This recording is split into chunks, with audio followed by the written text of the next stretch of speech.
Okay, time for a new video, and whether you are somebody new to my channel or you are returning to my channel to watch this video, it is greatly appreciated. As always, I'm filming this video in one go, so if I stumble over my words moving forwards, I apologise about that. And also, if the quality of this video is fairly poor as well, if there's any lag, anything like that at all, sadly it cannot be helped, and hopefully it is not too much of an issue for you. This is yet another Eurovision 2022 related video here on my channel, and the last in my series regarding Melodifestivalen, which as we all know is the Swedish selection for the Eurovision Song Contest. And tomorrow night, at the time of recording the video you're watching now, it is the final, where 12 acts will take to the stage at the Friends Arena in Stockholm, and we will find out the 2022 Swedish representative who will be heading to Turin 2 months from now. In this video, I'm just going to be going through all of the songs again and giving you my honest opinions on them, and then I'll be telling you my prediction, which I made a few days ago. I want to make it very clear, this prediction is just a bit of fun. It's probably going to end up being wildly inaccurate, but it is what it is. So, do let me know your thoughts. I'm genuinely interested to know. Links in the description as always to my other social media pages. I should point out there will be a blog post at some point later today regarding the Austrian track, which was officially released earlier on. You can watch my video about that song if you so wish. So, song 1, tomorrow night in Melfest, which is such a big deal. About 3 million people watch the final every year in Sweden. Song 1 is Run to the Hills by Clara Hammarström, one of the favourites, and this is so typical of Melfest. You have an act who tries a couple of times and you think, oh, they've got a bit of potential, but they haven't had that one killer track, and then they return with that one killer track. Now, I'm not saying that this is it, but it certainly is one of the favourites to win, and I can understand why. The staging is quite dark, even though there's also a lot of colour to it. I've sort of contradicted myself there, but hopefully you can sort of understand what I mean there. It looks quite dark, but at times we have lots of flashes of colour too. Clara, not a huge fan of her outfit, but that doesn't really matter too much. She looks pretty good on the whole, and is singing quite well. There's another woman on stage with her at one point too. This came through the 4th semi-final 2 weeks ago. It was the last song out of all of the songs in this year's Melfest that we got to hear and see. And usually that means that there's a lot of faith by the producers of the show that this is going to do the business. But she's on first. That might be a bit damaging. I don't know. I think this has fairly broad appeal. Younger viewers as well as older viewers will appreciate this. And it would be a very good song to have at Eurovision, no doubt about it. But I think the momentum is with a few other songs now. And I've not seen too many people say that Clara is either their favourite to win or is going to win. So, yeah, that's what I've got to say about that. But I really like it. I think it's her strongest Melfest entry to date. We then have song number 2, which is Som du vill, As You Wish by Teos, 16-year-old Teos. Big on TikTok, bopping away on stage, very confidently done in that first heat. I was really impressed. The choreography is coming together very well. It's nothing wildly original. We've heard this sort of thing before. It's playing it a bit safe. But for a Melfest debut by somebody this young, it's very credible indeed. Very radio friendly, good energy to it. Realistically, this is not going to challenge for the win. He did have to come through the second chance round, but really a job well done. I like it. Always expected it to make the final. Song 3 is Higher Power by Anna Bergendahl, who's been there and done that when it comes to Eurovision, albeit 12 years ago, and she didn't make the final. I did see a comment last week where somebody said that every time she's in Melfest, it's with the same sort of song. None of her songs actually get better. Now, I'm not sure I totally agree with that statement, but we've had Ashes to Ashes, which was a bit more country. Then we had Kingdom Come, which was a little bit more pop. And now we're going back to this sort of country realm again with Higher Power.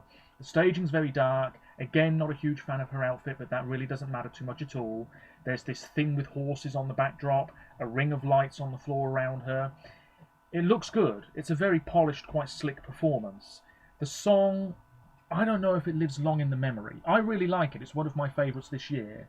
But this, I don't think, would be a very strong choice for Eurovision. Plus, she came through the second chance round. As such, she's not winning. But I don't think she'll be disgraced. It's worth saying as well, the juries never really have been that keen on her tracks before, have they? So that could be a damaging blow. Song 4 is Änglavakt by John Lundvik. It translates as Angel Guard. John, as well, has been there and done that when it comes to Eurovision. We all remember the look on his face when he lost out to Duncan Lawrence a few years ago in Tel Aviv. Of course, it should have been Tamara, but it ended up being John against Duncan. Duncan won, and in my opinion, rightly so. He's been in Melfest twice before, with My Turn, this schmaltzy ballad, and also Too Late for Love, which was very good and absolutely smashed the jury vote and televote. He also has written a song that finished last in Melfest, Natural by Anton Ewald several years ago. But anyway, this is fine. He's a great singer. He's in this white outfit, belting it away. It's in Swedish, which is really good. But I don't think this really has enough about it to win. I mean, the juries might really love it. They might really love it, and the public will respond with some love too. But I don't think this is winning material. You just never know. You just never know. If there's going to be a dark horse, could it be John? We can't rule this guy out. Then we have song 5, My Way, My, and so on and so forth. It's Tony Sekelius with My Way. Came through the second chance round. This does have a bit of momentum behind it. This is also a dark horse. Tona is wearing this sort of big coat and then looks absolutely fabulous in this dress. I think they're wearing a different dress for tomorrow night. Still looking great. The song is nothing original again. Lyrically, I'm not a huge fan of it, but it does have this sort of uplifting, very positive message. I think it's going to resonate with a lot of viewers, a lot of listeners. Young people might really go big for this, although I think in the ages 3 to 9 bracket the other week, she got 0 points. So maybe I'm talking absolute rubbish. But this is refreshing. It's enjoyable enough for 3 minutes. I don't think it's the right choice for Eurovision, but this will also not be totally disgraced. It might do better than we're expecting it to. Then we have song 6, which is Bigger Than the Universe by Anders Bagge. Huge star in Sweden. On name alone, he's got one hand on the Melfest trophy, but you're not voting for who's the bigger name, you're voting for who's got the best song. And he does not have the best song, and I made a video all about this a couple of weeks ago. And I stick by those statements I made then, and I could repeat myself now. It's a fine, fine track, but if this won, I think it's a massive step back for the Swedes. And if this was the UK entry, can you imagine what people would be saying about it? Nobody would be enjoying it much. Nobody at all. Null point. Why do we even bother? Blah, blah, blah. But anyway, Bigger Than the Universe, it's just Anders standing there and belting this song out. I mean, fair play. The guy has a really great voice. And I think it suits this sort of song very well. Lyrically, it's a bit cheesy. We've heard it all before. He's got the big screen behind him, images of nature. It's all very soaring and powerful and emphatic, and, you know, it's just this sort of big, big moment for him. It's just lacking for me. I've not seen too many people, besides Swedish individuals, really go nuts for this. But he is a serious contender to win. What might stop him winning is the juries. The public, yeah, they'll love it. The juries, they might be a bit more, not for me. We wait and see. If he does win, fine, but it's a big step back. Then we have song 7, which is Innocent Love by Robin Bengtsson. Again, been there, done that with Eurovision. This doesn't sound like a Melfest winner, but then again, you could argue that I Can't Go On didn't sound like a Melfest winner, and it won Melfest and then did quite well in Kiev a few years ago. Innocent Love is fine. It's a slick piece of pop, very radio-friendly, exactly the sort of thing that Robin is very comfortable singing. I'd love to see him go back to something like Constellation Prize, which was his debut Melfest track. But he's been involved so many times over the past few years, he should take a few years away from Melfest, come back when he's a bit older with something absolutely fantastic. This isn't quite at the level it needs to be, in my opinion, to win. He's probably going to finish towards the bottom, actually. But it's not a bad song. He sells it well, very casually dressed, very casually performed, I would say. But it's not winning material, at least in my opinion. Song 8 is Freedom by Faith Kakembo. I'm amazed this is in the final. Not seen many people talk about it. Faith's a good singer. She has been in Melfest before, didn't make the second chance round then. But she's in the final now. This is a little bit like Tussa's song last year, but not quite as impactful. It's got that gospel touch, the nice harmonies. I've seen the performance once. I haven't seen it back. I'm not really engaged with it. I feel a little bit distant from it. I don't really love the melody either. It's fine, but this is not really going to challenge for the win, in my opinion. Then we have song 9, which is Bluffin' by Liamu. He's one to watch. Just like Robin Bengtsson, very comfortable singing this sort of song. My word, it's contemporary, radio friendly, all of those terms you want to use. He's on this platform. There's a sort of purple colour scheme. He's bopping away, absolutely loving it. Quite reliant on the pre-recorded backing vocals at times, but we'll gloss over that. This would be a very, very credible, very good Eurovision entry. You know full well that this would get jury love left, right and centre, and the public would respond with many points too. I'm not saying it would win Eurovision, but it wouldn't be terribly far away either. It's exactly the sort of thing that we have every now and then in Melfest, and it usually does quite well. Liamu probably will win Melfest at some point. If it's not with this song, then he's going to need a really terrific track, because otherwise he's not going to win Melfest at any point. I think most people are expecting him to finish about 4th or 5th, but I wouldn't be surprised if he wins. It's very, very slick. I mean, it's so polished. Most countries would kill for a song like this. And then you have song 10, which is Hold Me Closer by Cornelia Jacobs. And this just sort of came out of the blue and surprised so many people. Who thought this would win Heat 1? With Robin there as well. Who thought she'd be the favourite to win? And quite comfortably the favourite to win, as I'm recording this video. Absolutely remarkable. She's been in Melfest before, her dad's been in Melfest before, and this is just so great. I've made a video about it. It's intimate, touching, raw. I'm not absolutely mad for it like some people are, but it's a really great song. And this at Eurovision, you don't need to change too much about it. Copy, paste, boom, people in love with it. Points coming in from all corners. And it's a breath of fresh air. Do Sweden have the balls to send somebody without balls? We will find out in just over 24 hours. I have nothing else to say about it. It could be a close run thing. My prediction in a few moments, you'll find out whether I think it's winning or not. But it's just wonderful. It is, I use that word, refreshing, because it is. It's really refreshing. It just sounds so different and nice to have a song like this at Eurovision. You know, it just immediately grabs your attention and you're like, oh, take a look at this woman leaning into the camera. She looks really sad. What's she sad about? Hold me closer, do-do-do-do, and so on and so forth. Oh, it's just lovely. Lovely. I haven't got sick of it yet. That's a sign it's something pretty good in my eyes, and indeed my ears.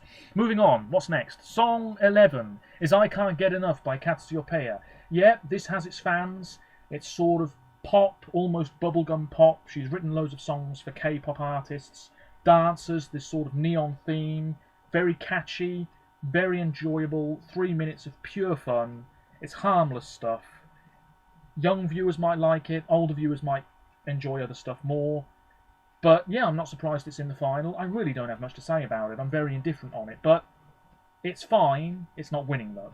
Then we have Inidiman by Medina, and this is the one with the momentum. Watch out, Cornelia, Anders, Liamu, because this might just come upon the rails and say, hello, we're winning instead.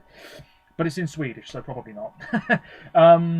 Medina are a big act. This reminds me of Vimia Samos by Anis Don Demina a few years ago. That's why it's on last, maybe, because it's just this really fun 3 minutes. There's fire, there's dancers, it's catchy, it's got a slight Latin pop feel to it as well. I imagine that this is a big, big hit in Sweden at the moment, all over the radio. Loads of people loving it. Yeah, this might do very, very well.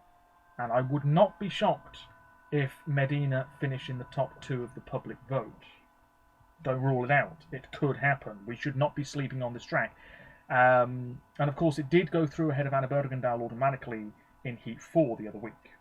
Anyway, my prediction. Oh, this could be terribly inaccurate. I've got a spreadsheet in front of me. The international juries, by the way, if you didn't know, are the Netherlands, Finland, Spain, Australia, the Czech Republic, Ireland, Israel and Italy. So obviously they'll give points between 1 and 12. So there'll be 2 songs that they blank.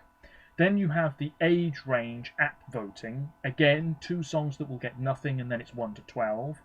And that's the same for all of the age groups. 3 to 9, 10 to 15, 16 to 29, 30 to 44, 45 to 59, 60 to 74, and 75 plus. You're telling me that there are 3-year-olds voting in Melfest?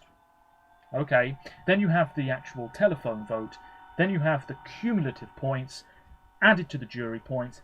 Boom, you have the full results. So I'm not going to go into it in any great depth here, but who knows, maybe this will be mildly accurate.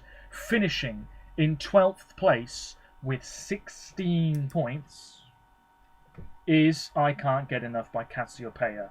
I'm just not sure this is going to gain enough love from enough of the age ranges to really propel her up the scoreboard, and the juries, I just think they'll like other things more. In 11th place with 20 points, Freedom by Faith Kakembo.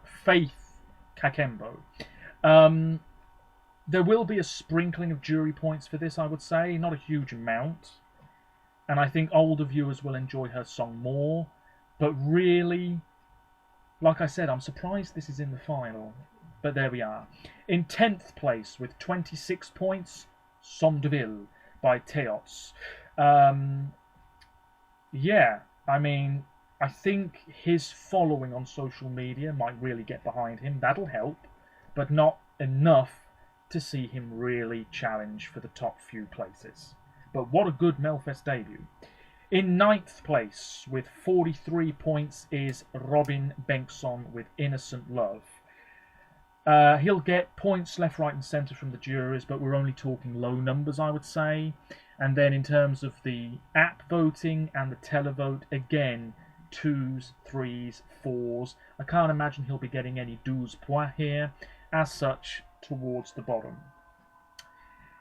12, 11, 10, 9. In 8th place is Tona Sekelius with My Way. Yeah, this is a dark horse. It really is. Some countries might blank this entirely. Some countries might adore it. And then in terms of the app voting, again, it's mainly 4s and 5s. No really big scores here because it's a really tough field when you think about it. So 48 points. Not a bad debut at all. Then, in 7th place is Higher Power by Anna Bergendahl. I think I've been a bit generous with the jury love, but there we are. And then in the app voting, I think older viewers will enjoy it considerably more than younger viewers, but she won't do very well in the telephone vote. I've put her way down there.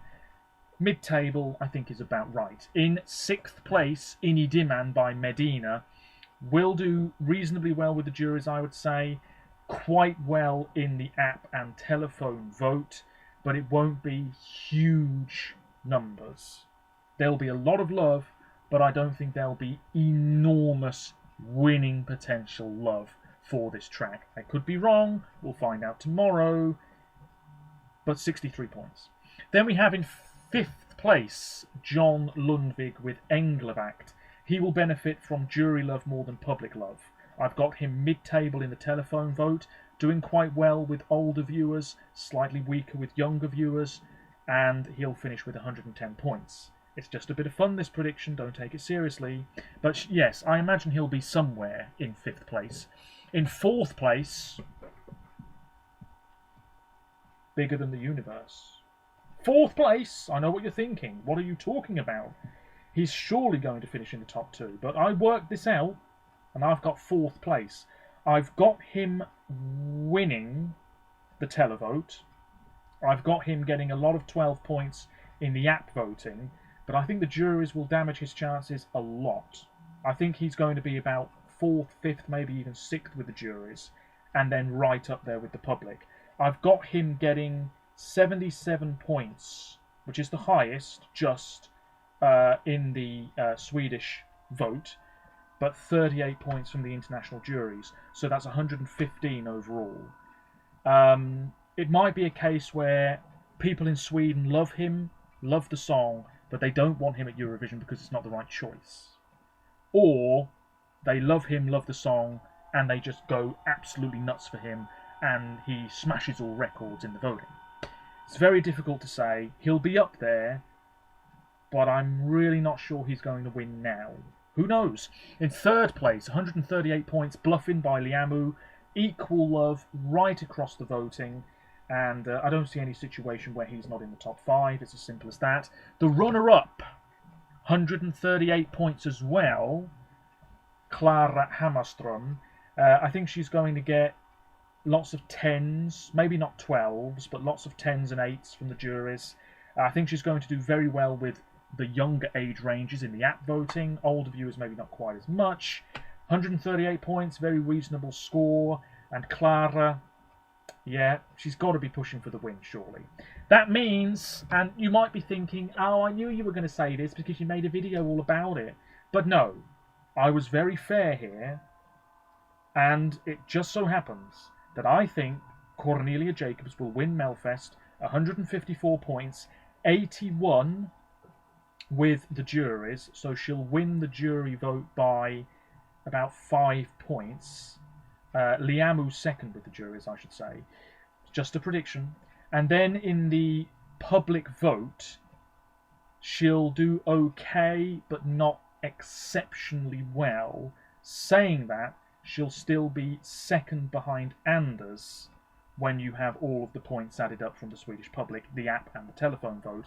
154 points in total, not a very comfortable win, but a win nevertheless. It's the right choice. For God's sake, Sweden, don't balls up.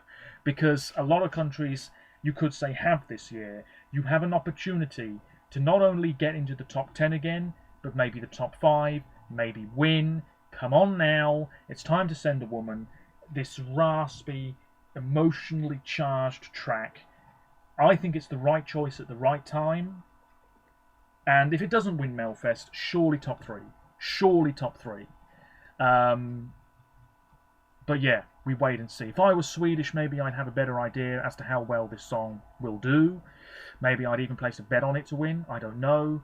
But that's my prediction. We'll see if it comes true. It's just a bit of fun. I know I keep saying it, but do not take it seriously, because this could all be wildly inaccurate.